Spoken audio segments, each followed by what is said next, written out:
नमस्कार। मैं प्रवीण पांडे स्वागत करता हूं आपका आपके चैनल पंडित जी में। आज हम बात करेंगे नामाड़ मंत्र साधना की। इस बार जो मैं साधना लेके आया हूं ये गृहस्थ जीवन में जो लोग हैं उनके लिए साधना है। ये बहुत ही प्रभावशाली विधि है, बहुत ही प्रभावशाली ये साधना होती है। नामाड़ मंत्र के बारे में आप लोग जानते हैं, इससे ऊर्जावान शायद ही कोई फिलहाल में मंत्र हो। अगर इसमें एक सबसे बड़ी सावधानी ये होती है, हर कोई आपको ये बताता है कि बिना ओम के आपको इस मंत्र को जप नहीं करना है, क्योंकि इसमें इतनी ऊर्जा होती है कि हम संभाल नहीं पाएंगे। ओम इसको कंट्रोल बैलेंस करने का काम करता है। जो ओम नाद होता है, स्वर होता है, वो एक बैलेंसर का काम करता है, हमारे शरीर में उसको एब्जॉर्ब करता है। सो कभी भी नामाड़ मंत्र को बिना ओम के मत बोलें, कभी भी। साधना में या इस तरह भी अगर आप बात कर रहे हैं तो ओम ज़रूर इसमें लगाएं। अब बात आती है नामाड़ मंत्र को नामाड़ मंत्र क्यों कहा जाता है। इसमें पूर्ण अक्षरों की संख्या 9 है। जैसे शिव जी का पंचाक्षरी मंत्र है, उसी तरह ये है। पूर्ण अक्षरों की 20 अक्षरों की संख्या 9 है, तो इसमें इसे नामाड़ मंत्र कहा गया है। ये बहुत कम लोगों को ही पता होगा कि इसे नामाड़ मंत्र क्यों कहा जाता है। तो आप याद कर लें कि इसमें 9 अक्षर हैं, इसलिए इसे नामाड़ मंत्र कहा जाता है। और ये सारे के सारे बीज अक्षर हैं। इसमें देखिए कुछ विशेष तौर पे आपको सावधानियां रखनी होगी। पहली सावधानी कि आपको अपनी पूजा करने का एक समय निर्धारित करना होगा कि किस समय पे आप पूजा करेंगे। ऐसा बिल्कुल नहीं करना है कि आप बस सुबह उठे 7 बजे, एक दिन उठे पूजा कर लिए नहा धो के, एक दिन 9 बजे उठे पूजा कर लिए नहा धो के, एक दिन पता चला 12 बज गया, अरे आज छोड़ो 12 बजे आज नहीं करेंगे, शाम को करेंगे। ऐसा बिल्कुल नहीं। एक टाइम फिक्स कर दीजिए कि उस टाइम पे ही आपको पूजा करना है। होता क्या है कि किसी को आस होती है, देवी देवता उस समय इंतज़ार कर रहे होते हैं कि हाँ भक्त है मेरा, आएगा, मेरी पूजा अर्चना करेगा वो। अब ये चीज़ें इसीलिए बोली जाती हैं कि एक रूटीन बना लीजिए आप अपना। तो आपको सबसे पहले एक रूटीन बनाना है। दूसरा, ब्रह्मचर्य का पालन करना है। तीसरा, मंत्र जप में शुद्धता लानी है, बहुत तेज़ी से नहीं करना है। देखिए इस जो मैं साधना बता रहा हूँ इसमें लगभग आपको 11 या 12 माला पर डे करना है, प्रतिदिन करना है। अब ऐसा आप ये मत करिएगा कि अरे 10 माला करना है यार, समय नहीं है। समय निकालना पड़ेगा आपको। और ये भी नहीं क्यों किए जा रहा है, बिल्कुल नहीं होना चाहिए। एकदम शुद्ध उच्चारण होना चाहिए। एम ह्रीम क्लीम चामुंडाय विच्चे, शुद्ध उच्चारण। देखिए अगर कोई 100 माला कर रहा है और आप शुद्ध उच्चारण कर रहे हैं तो अगर आप 10 माला भी कर दी तो 100 माला के बराबर प्रभाव होगा। क्योंकि ये मंत्र ऐसे होते हैं कि अगर कुछ गलती हुई तो वो खंडित हो जाते हैं। ये चीज़ें होती हैं, आपको फिर से वो स्टार्ट करना पड़ता है। तो ऐसा ना करें, आराम से करें, टाइम लेके करें। टाइम टेकिंग प्रोसेस है ये, परंतु इसका रिजल्ट आप खुद इसके प्रत्यक्ष प्रमाण बनेंगे। इसको एक बार करें तो सही। चलिए, वैसे ये आपको सावधानी बरतनी है कि माला कायदे से जपें, शुद्धता लावें, दिव्यता लावें, ये चीज़ ठीक है। इसके अलावा इसमें देखिए है तो बहुत सारे न्यास हैं, बहुत सारे कर न्यास हैं, विनियोग है, ध्यान है। आपको ऐसा कुछ भी नहीं करना है, सब मैं बताऊंगा कैसे एकदम नॉर्मल ही करना है, अपनी भाषा में करना है। संस्कृत का कोई उच्चारण नहीं, बस एक थोड़ा सा आपको याद करना पड़ेगा। आपको कर न्यास करना होगा, क्योंकि इसमें सबसे ज़्यादा महत्वता है माला जपने की, जो हम जप कर रहे होते हैं। तो कर न्यास आपको करना पड़ेगा। मैं वीडियो के डिस्क्रिप्शन में लिंक दे दूंगा, आप कर न्यास जाके देख लीजिएगा वहाँ पे कि कर न्यास को कैसे करते हैं। कर न्यास आपको करना पड़ेगा इसे। तो चलिए मैं अब शुरू करता हूँ कि कैसे इस साधना को करना है। देखिए किसी भी शुक्ल पक्ष से के शुभ दिन से आप इस साधना को स्टार्ट कर सकते हैं। आप किसी योग्य ब्राह्मण द्वारा पूछ लें कि भैया शुक्ल पक्ष कब है, कौन सी तिथि शुभ है, तो उस दिन से आप स्टार्ट कर सकते हैं। वैसे ही रविवार का दिन शुभ माना जाता है, फिर भी आप एक बार दिखवा लीजिएगा।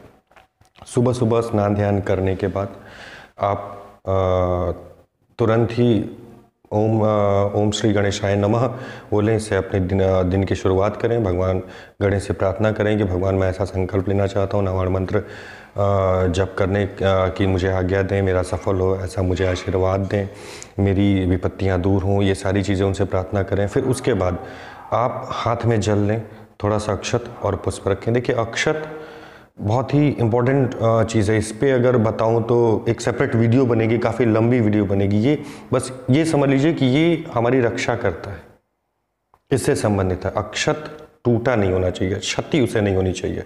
थोड़े से अक्षत आप छांट लीजिए, चावल छांट लीजिए, तो वही रखिएगा, टूटे हुए बिल्कुल ना रखिएगा।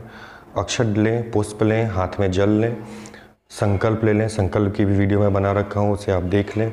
उसमें आपको करना कुछ नहीं है, अपना नाम, अपने पिता का नाम, अपने गोत्र का नाम, अगर गोत्र नहीं पता है तो वहाँ अमुक गोत्र बोल सकते हैं आप उनसे माफ़ी मांग के वहाँ पे आगे चल सकते हैं। फिर तिथि का नाम ले लेंगे, जब आप दिखाएंगे तो तिथि आपको पता चल जाएगी, पंडित जी नोट करके दे देंगे, आप वो तिथि उस समय बोल दीजिएगा। वहाँ पे अपने स्थान का जहाँ पर रहते हैं वो एड्रेस, मतलब गाजीपुर का निवासी हूँ या बिहार का निवासी हूँ या इलाहाबाद का निवासी हूँ, जो भी आप इस तरह से बोल दीजिएगा। अपनी मनोकामना, मतलब जो भी मनोकामना मेरी है इसकी पूर्ति हेतु या अपनी रक्षा हेतु मैं नामाण मंत्र जप का संकल्प लेता हूँ। इसमें आप कभी भी संख्या, मतलब कितने माला पर डे आपको करना है ये मत मेंशन करिएगा। अगर ये आप मेंशन करेंगे तो गारंटी है कि अगर आप पहले कोई साधना नहीं किए होंगे, माला जप या कोई जप नहीं किए होंगे, तो वो आप पूरा नहीं कर पाएंगे। तो वहाँ पे ये चीज़ मत करिएगा, मेंशन मत करिएगा। यथाशक्ति मैं करूँगा, माँ मुझ पे कृपा करें कि मेरा ये संकल्प पूरा हो, मैं इस विपत्ति से आज़ाद हूँ। ये चीज़ें करके वहीं पे अक्षत जल किसी शुद्ध जगह पे छोड़ दीजिएगा, किसी पेड़ के जड़ में छोड़ दीजिए, प्रणाम कर लीजिए। फिर इसके बाद आपको ज़रूरत पड़ेगी लाल आसन की। माता की मूर्ति जहाँ पूजा करते हैं वहाँ पे मूर्ति हो, फोटो हो, जो भी कुछ हो, साफ़ कर लें। आप चंदन उंदन उन्हें लगा लें, माता को श्रृंगार उनका कर लें, चुनरी ला के ओढ़ा दें उन्हें। लाल आसन की आवश्यकता होगी आपको, लाल आसन बिछा लें। हाँ, एक चीज़ और मैं बताना भूल गया था कि साफ वस्त्र पहन के ही आप करेंगे। सबसे उत्तम साधन है धोती। आप बाज़ार से एक धोती खरीद लें, जब भी आप पूजा करने जाएँ तो धोती पहन के जाएँ, और पर डे उसे धुल ज़रूर दें। आप 2 धोती ले लें, एक धोती आज धुल दिए तो दूसरी धोती आप कल सुबह पहन लेंगे, और वही धोती शाम को आप पहन के पूजा कर लेंगे। फिर उसके बाद फिर उसे धुल दें, तब तक अगली धोती सूखी रहेगी। तो इस तरह से आप करें। आप अपने नॉर्मल कपड़े मत पहनिएगा, उस समय आपको धोती ही पहननी है। तो ये चीज़ें आपको करनी होंगी। माता जी को आप श्रृंगार का सामान भी ला के वहाँ रख दीजिएगा। आपको नामाण मंत्र पर डे 11 माला या 12 माला करना है।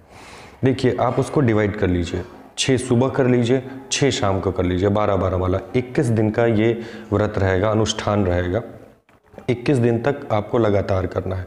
इसमें देखिए, जब आपका ये पूरा हो जाए तो आपको एक दशांश हवन करना होगा। आप काउंट कर लें, 25 हज़ार, मेरे ख्याल से 25 हज़ार आपका मंत्र जप होगा, तो आप काउंट कर लीजिएगा कितने, उसका दशांश निकाल लीजिएगा। अगर स्वयं हवन करना है तो स्वयं हवन कर दीजिएगा।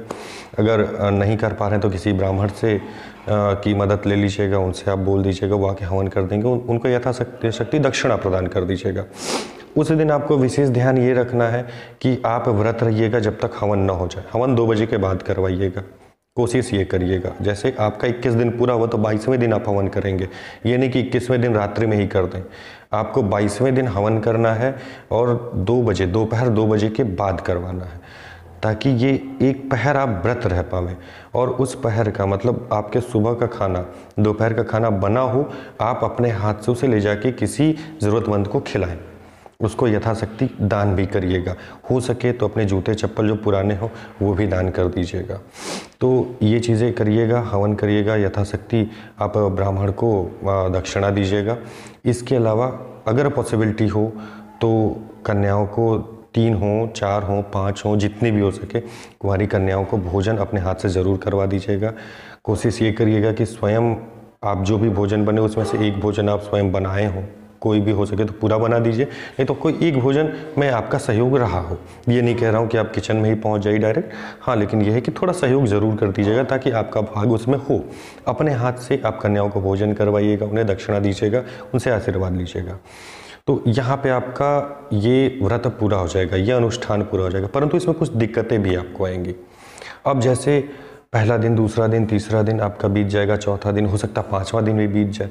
आगे चल के आप एकांत अगर बैठ के ध्यान में कर रहे हैं, मंत्र जप कर रहे हैं, तो आपको महसूस होगा कि कोई आ रहा है, तो वहाँ ध्यान भंग मत करिएगा, डरिएगा नहीं, क्योंकि ये डर वाली बात नहीं है। माँ की जो सहचरी, माँ की सखियाँ जो होती हैं वो आती हैं सुनने के लिए कि उच्चारण सही हो रहा है, उनको मतलब प्रेम बस वो खींची चली जाती हैं, वो अपना आशीर्वाद ही देती हैं। माँ का वहाँ पे उच्चारण हो रहा है, मंत्रों का उच्चारण हो रहा है, 3-3 महाशक्तियों का उच्चारण हो रहा है। कोई नेगेटिव एनर्जी आ जाए ऐसा हो नहीं सकता, ऐसा कभी नहीं हो सकता। वो जल के राख हो जाएगी केवल उसकी ध्वनि, ये तरंगे जहाँ तक जा रही हैं वहाँ तक उसके अंदर वो नहीं आ सकती। तो ये चीज़ आप ध्यान रखिएगा, डरिएगा बिल्कुल नहीं। वो आपका अनिष्ट करने नहीं आई हैं, आपको आशीर्वाद देने ही आई हैं। वो आपका सुनेंगी, आपके उच्चारण सही है तो वो आपको आशीर्वाद दे के ही जाएंगी। इसमें आपको डरने की कोई भी ज़रूरत नहीं। ये हो सकता है कि सपने में आपको कुछ ऐसे लोग दिखें जैसे आप कहीं कभी गए ही नहीं, वहाँ कल्पना भी आपने नहीं की है, तो उसको नेगेटिव वे में नहीं, पॉजिटिव वे में लीजिएगा। वो सुंदर जगह, बहुत सुंदर सुंदर जगह आपको दिखेंगी अगर आप ध्यान से कर रहे हैं तब। अगर केवल औपचारिकता निभा रहे हैं तब तो क्या दिखेगा, भगवान मालिक है। हो सकता है जो दिमाग में चल रहा हो वही दिखे। लेकिन इतना याद रखिए कि यक्षिणियाँ, योगिनियाँ अवश्य आएंगी। माँ का मंत्र उन्हें खींच लाएगा अपने पास, वो सुनेंगी बैठ के, आपको आशीर्वाद देंगी, चली जाएंगी। कोई भी अनिष्ट आपके साथ नहीं होना। इसीलिए मैंने कहा इसमें कोई सुरक्षा घेरा नहीं लगाना है आपको, इसमें कोई सुरक्षा घेरा की ज़रूरत ही नहीं। माता ही तो है, माता के ही तो वो रूप हैं जो आएंगे आपके पास, सुनेंगे केवल। हो सकता है कि आपको ऐसा लगे कि जब 20वां, 19वां, 18वां दिन रहेगा तो हो सकता है सपने में कोई दिव्य युवती का या किसी इष्ट का आपको दर्शन हो।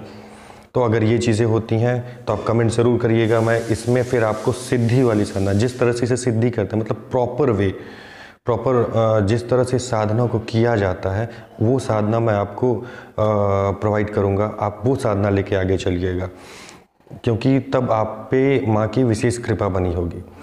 तो आज के लिए बस इतना ही। अगर कोई और प्रश्न आपका रह गया हो तो कृपया कमेंट बॉक्स में ज़रूर कमेंट करें, मैं उसका जितना जल्दी हो सके उतना जल्दी आपको आंसर प्रोवाइड करूँगा। तब तक के लिए धन्यवाद। आपका दिन मंगलमय हो। मास्क का यूज़ ज़रूर करें, सोशल डिस्टेंसिंग अवश्य फॉलो करें, क्योंकि अभी कोरोना गया नहीं है।